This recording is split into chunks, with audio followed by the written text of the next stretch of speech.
asalaamaaleykum mbokki internet yi ñoo ngi leen nuyu ku nekk sa tur ak sa sant bii mooy suñu première émission 2021 mun nañu ko commencer sans souhaiter bonne et heureuse année yàlla na 2021 bi dàkk 2020 bi ñu génn et yàlla mbas bi mii di coronavirus teel fee génn mënuñoo commencer émission bi sans gërëm leen yéen ñi mbokki internet yi yéen du ñuy suivre suñu page Facebook YouTube Instagram Snapchat lépp rek pour bëggal leen et on espère que at 2021 bi mooy nekk at bu dàkk si at bi te aussi li nga si gën a gis seen bopp surtout si côté basket bi 10 mois lañ toog arrêt total championnat bi redémarré na enfin Bombardier na nga def.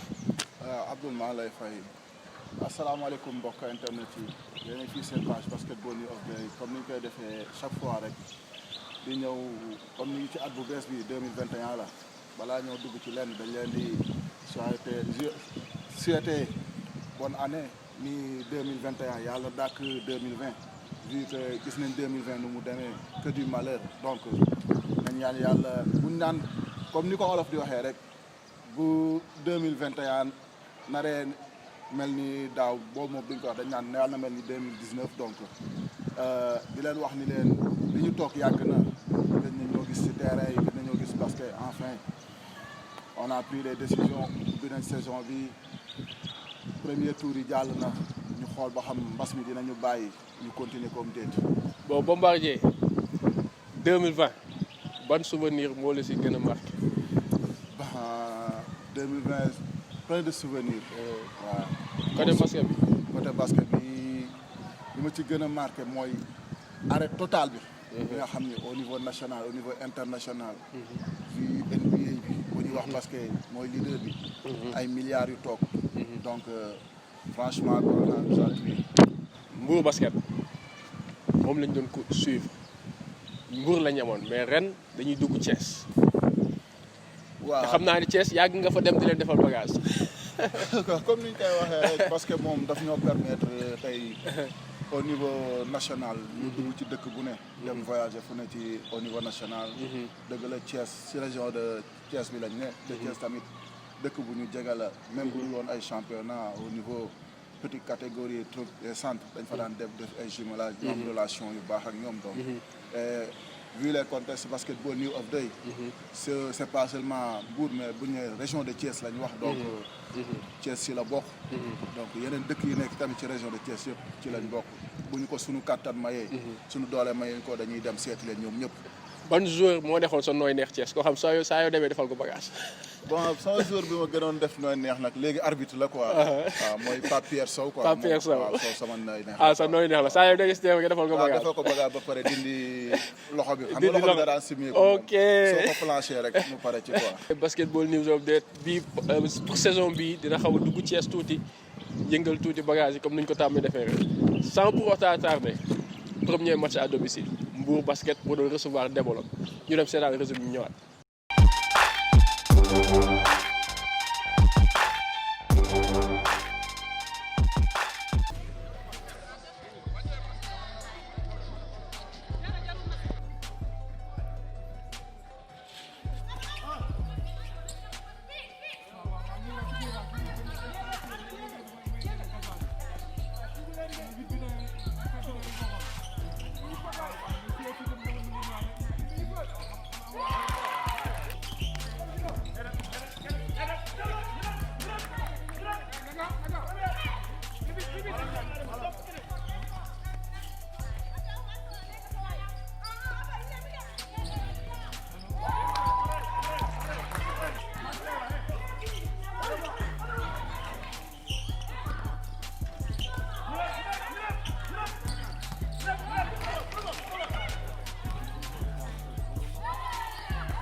comme ni ngeen seetaanee match bi léegi Mbour Basket moo mujjee perte match bi 63-42 faveur Développe.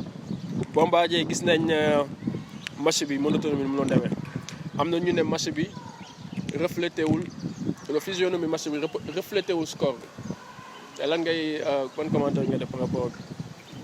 man peut-être commentaire boobu dinaa ci d'accord carrément. tey jii boo déggee score bi da nga naan équipe Développe xaw naa rey Mbour au niveau des jeux. mais boo xoolee match bi suivre ko carrément da ngay xam ne lii nii. Mbour pouvait même gagner. en jouant leur qualité carrément. mais tey jii boo gisee équipe Mbour bi da nga naan dañoo mel lu crispé wu quoi. il y avait pas de dialogue entre wax lu mel ni ay mots yu joué donc. de ce fait yooyu yëpp dafay joué am. ok gis nañ ne premier quart-temps bi Mbour Basket 9 points la dugal Développe dugal 18 points et d'après image yi contre attaque lu bëri contre attaque la attaque rapide la ñuy def perte balle bi Développe contre attaqué deuxième quart-temps bi Mbour Basket dugal que 6 points alors que Développe par rapport ak écart mu amoon dugalaat 14 points donc mun nañ ne peut-être que lu ñu toog lu yàgg compétirul encore Mbour Basket équipe bu jeune la équipe bu bees la miinante guñ seen biir est-ce que loolu aussi amu si effet. waaw dina ci am affaire tey jii booy xool Mbour Basket tey boo ci génnee 5 à 4 personnes ñoo ci yàgg compétir. te seen compétition taxu koo demee noonu. bu dul Mido ak Fama Kaboré bi nga xam ne elles ont l'habitude de jouer. ba ñu si des ay xale yi door a ñëw lañ. ba manque d'expérience de leen di kii. mais aussi benn prétexte rek boo xamante ni man du ma ko baal basketteur. basketteur malgré tes âges boo demee ba ne da ngay jouer au niveau. daa am benn base boo xamante ni dafa war a nekk ci yow muy adresse. adresse moom sportif basket. da nga ko war a am. waaw donc te boo xoolee Mbour côté boobu dañoo pêché carrément. adresse bi ak raté panier facile yi tamit. oui parce que là ça ne pardonne pas quoi. lancer franc yi disons que raté nañ plus de la moitié. bon donc loolu tamit day refléter ci score bi ndaxte lancer franc yi tey jii booy xool match yu bëri moo koy gagné. bien sûr waaw surtout lancer franc tir premier yi match yu bëri moo koy kii. et puis tamit défense bi ñu bëggoon a engouer def ko day metti boo xoolee Développe seen tir yëpp c'est à l'intérieur. donc au niveau défense mënoon nañoo rétrécir fermer carrément bu tey bu xool ñoom lan la ñuy indi. donc suñu dëkk la. te y avait du vent ça joue en faveur de nous. ñooy nañ saat bàyyi leen ñu saat. gis nañ Développe Ndeye Wacc avec 21 points mooy meilleure marqueuse du match benn instant moo leen sonal ay tiram la ak aussi pénétration physiquement benn instant moo dafa surclassé joueuse Mbour Basket. waaw Ndeye Wacc ku ko xam-xam ni tey jii mën naa ne si ancienne la. si joueuse yi ñu xam fii Sénégal. donc performance bi bu ko defee tamit loo xamante ni lu bett la. ndaxte elle a l'habitude de jouer yàgg naa jouer donc léegi fu mu toll nii dafay dem ba am maîtrise beeg yooyu yëpp. te loolu c'est important pour équipe bu am mag boo xamante ni day ñëw di def différence ak yooyu. bon côté Mbour Basket Mido kii Aïssatou Diouf moom moo nekk meilleur marqueur avec 16 points. topp si Ndaté Ndiaye avec 12 points gis na Ndaté moom moo nekkoon meilleure marqueuse U18 yi passé donc mun nañ ne Mbour moo ngi si élan bi bon peut-être que jeunesse bi ak expérience rek mooy def défaut. waaw jeunesse ak expérience Mido connaissant Mido. man personnellement dama naan joué wul valeur am. bon on attendait plus que ci li mu def nii. et je sais que à l'avenir dinañ ko gën a déggaat. waaw bon ndaxte fougue de jeunesse ak yooyu. peut-être tamit xale yi ñuy joué xamuñu système am ak yooyu. loolu tamit da ko baaree ci jeu am. ndaxte tey jii boo xoolee pénétration yi muy def. facilement wan day débrassé wu carrément ci gaa am mais bu ñëw yeneen koy peeram yi di dugg si. mooy fermer jeu bi ba day obligé raté kii yi mu doon def. mais peut-être à l'avenir coach bi dina ci veiller ak yooyu. ok bon dernier mot pour Mbour Basket. parce que seen prochaine rencontre contre Saint-Louis la à Saint-Louis. waaw contre Saint-Louis à Saint-Louis bon Saint-Louis tey mën naa ni mënoo lim ci meilleure équipe du Sénégal Caritas bi. di ko ci dindi. donc match boo xamante ne dañuy dem rek jouer ak intelligence. pour jàng fa pour rectifier wu waale tamit. xam ni championnat baa ngi door a démarrer. bon du course de vitesse mais on a besoin des points. mais tamit match Saint-Louis bi ñu bañ faa demee ak pression ak dara. dem pour rectifier wu. pour defaru ak pour jouer sur le prochain match fii à Mbour et essayer de gagner ça di leen encourager di leen wax ni population Mbour ñëpp a gis seen ginnaaw ñu gën a liggéey rek dina baax. comme ni ngeen ko déggee Mbour parce que dafa perte premier match fii à domicile encore une fois ñoo leen encouragé ne leen liggéey bi moom processus la rek championnat gudd na bëri na plus de 20 matchs nga war kaa joué donc benn match rek warul tax nga découragé encore une fois ñu gën a entraîné gën a parewaat pour match yi di ñëw encore une fois ñu jàll si prochain match bi muy ASC Thiès ville de Dakar joué ko à Thiès terrain Lat Dior ñu seetaan image yi ñëwaat.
waaw comme ni ngeen ko gisee match ASC Thiès ville de Dakar moom mujjee gagné ASC Thiès par 4 points d'écart match bu neex la woon match bu rythmé la woon ba jusqu'à dernière minute yi la ville de Dakar mujjee gagné match bi Bombardier.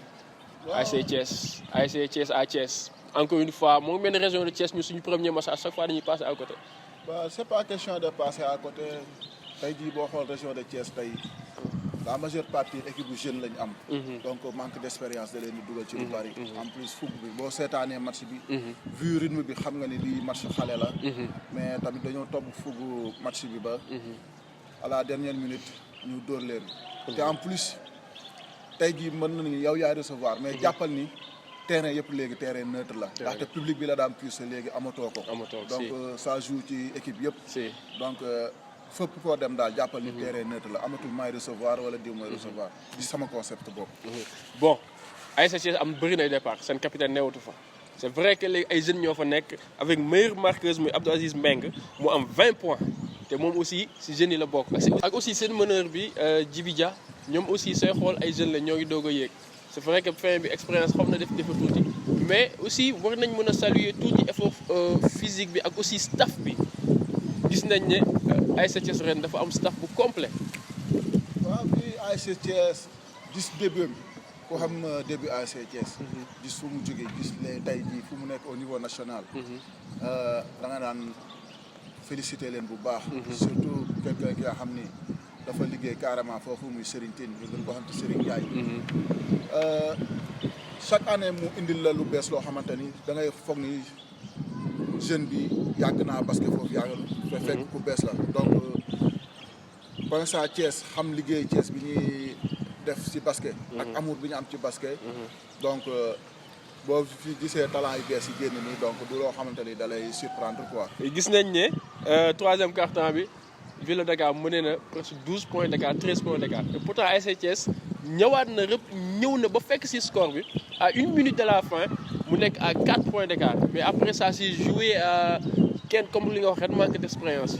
waaw mooy li ma lay wax rek manque d'expérience bi te match basket moom fii ak arbitre di sifflé wul moom mënewuñ la yenn score yi jàppani jeexul te waa Thiès tamit gëmoon nañ loolu. bon ci biir match bi sax ma gis ci banc bi loo xamante ni man neex na ma trop. ancienne boo xamante ni. yàgg naa joué dem UNICEF dellu si waat. ci dëkk bi. jël ASC Thiès di ko entraîner te très rarement ngay gis équipe bu première division au niveau garçon. jigéen yor ko. bon su ma niwul sax c'est une première. donc mu doon loo xamante ni c'est à saluer di ko souhaiter ni ko mu gën a liggéey rek. ñu ngi koy teg bët. dinañ ko xool dinañ ko suivre. bien sûr man moom personnellement fans la ñoo ngi leen di suivre ASC Thiès. bokk nga suñu équipe yu gën a sama équipe fi gën a favori fii au Sénégal comme lu mu ko yàggee waxee ASC Thiès moom sama club de cœur la ça c'est sûr bon Bombardier ce dernier mot pour ASC Thiès conseil yi nga leen di jox. waaw conseil bi ma leen di jox mooy comme ni ma wax équipe bu Mbour bi rek. lii premier match la. donc soxla woon nañ point yi. may ñu ko garaawul ça passe. léegi prochain match bi ñuy am on va essayer de faire le maximum. waaw te match à domicile yi. ñu jéem koo gagné rek. ndaxte championnat bi moom loo recevoir jéem koo gagné malgré public bi nekkatu fekk yooyu nag. mais ñu jéem a gagné match yi ñuy recevoir rek. bon ñu jàll si beneen équipe Thiès bi muy Rail joué na contre Duc finalement Rail dafa perte 89 à 65 contre Duc bon Bombardier gis nañ ne Rail am na problème effectif gis nañ ne disons am na ñoo xam ne physiquement parewuñu te sooy joué contre une équipe de Duc nga joué à 5. ça moom bon say chance pour gagner c'est réduit. nga jouer à 5 même bu dul équipe bu nekkut ak Duc. tey jii nga dajeeg équipe bi nga xam ne tey 12 am taxaw nañ. di nga am problème. physiquement da ngay bàyyi. donc première division leader la. à 5 pour man mënoo see gagner. foog ñu lay jàppaleeg yooyu. di leen wax rek ñu gën a taxawaat ci équipe bi. bon score bii nag du dara ndaxte Duc tey mën naa ni mooy équipe leader yi la bokk. donc bu la dóoree benn score bi. garaawul day tax nga mën a gën a defaru. ñuy wax Rail rek ñu liggéey. xam ni équipe bu mag lañ. dañu équipe bu ndaw. waaw benn affaire rek moo sonal au niveau de la région de Thiès. muy jeunesse bi nga xam ni tey koo ci nit nii rek mun la Dakar laay dem. Dakar laay dem il est temps au niveau région bi au niveau département bi. ñu wut ay moyens yoo xamante ni tey. dinañ mën a mettre sunu doom yi ci condition bu baax. ba mën a des pour défendre couleur dëkk bi. di ko région de Thiès. dëgg la tamit sport boo koy def am na loo ci séntu. ak minimum la. te xam naa ni loolu dafa manqué ci au niveau région de Thiès. donc il est temps ñu gën koo professionnaliser. pour sunu doom yi mën a toog tey jii boo xoolee championnat yi ñoom rek a fay doxal.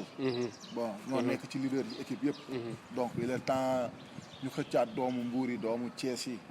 ñu ñëw jouer yëkkati équipe yi ba ci kaw ñuy jouer ci grand rôle yi comme ni ko yeneen équipe yëpp di ko defee. 4e journée ASC Thiès Rail. bon derby Thiès waa la. te derby bu positif lay doon. à chaque fois kon ni ñu koy gisee rek. duñ ci dégg coow duñ ci dégg dara basket la ñuy am. mais man nee naa mooy derby bu dàq Sénégal. mais malheureusement gars yi ñoom en fait xaw ma loolu. duñ ko seetaan wala duñ koy yëg. c'est que nag gars yu bëri dañ ko dul seetaan. mais booy xool nous au niveau du département ñëpp dañuy dem di ko seetaan yi. donc match boo xamante ni la. carrément. waa niveau région de Thiès dañ koy xaar à chaque fois. te dañ koy seetaan yi. Bombardier classement bi jàll na première journée bi tey la ban mot de la fin pour conseil bi ngay jox pour équipe région de Thiès yi ak sa mot de la fin. waaw conseil bi may jox équipe région de Thiès yi mooy ñu gën a liggéeyaat daal. di wax ni championnat bi day door a commencé. premier match la. donc daf ñuy dugal ci championnat bi. wax ñu gën a liggéey rek. en plus di def appel au niveau des autorités. pour ñu jàppale club yi. ndaxte instant bi dañ koy soxla carrément. vu que bailleur de fonds yi bariwul sponsor yi bariwul. donc dañ jàppale équipe bu région bi daal. mot de la fin. mot de la fin di jaajëfal ñëpp di jaajëfal mbokk internet yeeg yooyu. juste di leen wax ni corona bi mi ngi fii. nañu gën a jël prévention yi. ñu gën a moytu topp ndigalu gouvernement bi après li ci des yàlla xam. c'est vrai que geste barrière lañ am mais nee nañ li nga gën a ngand sa geste barrière dañu war a maanaam lu distance boobu war a gën a bëri si diggante. bon yooyu dañuy wax rek nee na distanciation bi bu dee 1 mètre la rek c'est bon. ah bu dee 1 mètre la waaw daal man ma bàyyi ma jël samay 2 mètres parce que ni nga toll moo tax waaw kon ñun ñoo ko gisandoo première journée bi jàll franchement namoon nañ sport bi encore une fois ñoo ngi féliciter fédération si jéego yi ñu def pour andiwaat championnat bi. deuxième vague moo ngi fi couvre-feu moo ngi fi nañ ko respecter sol suñuy masque encore une fois ñoo ngi féliciter encore direction technique bi ak gouvernement bi aussi si autorisation may ñu pour ñu ñëwaat parce que basket la ñu am basketteur yi basket la ñu am na joueurs yu bëri moom la ñuy dundee seen salaire la ñuy jot tey ku jouéwul duñ la fay sa salaire tey ku amul salaire tamit tey yaa ngi si ay jafe-jafe encore une fois ñoo ngi remercier ñëpp di jaajëfe encore une fois spectateurs yi ne leen dem leen suivre suñu page Facebook ñoo ngi YouTube ñoo ngi Instagram ñoo ngi Snapchat te lépp fii lay xewee si Basketball News Update.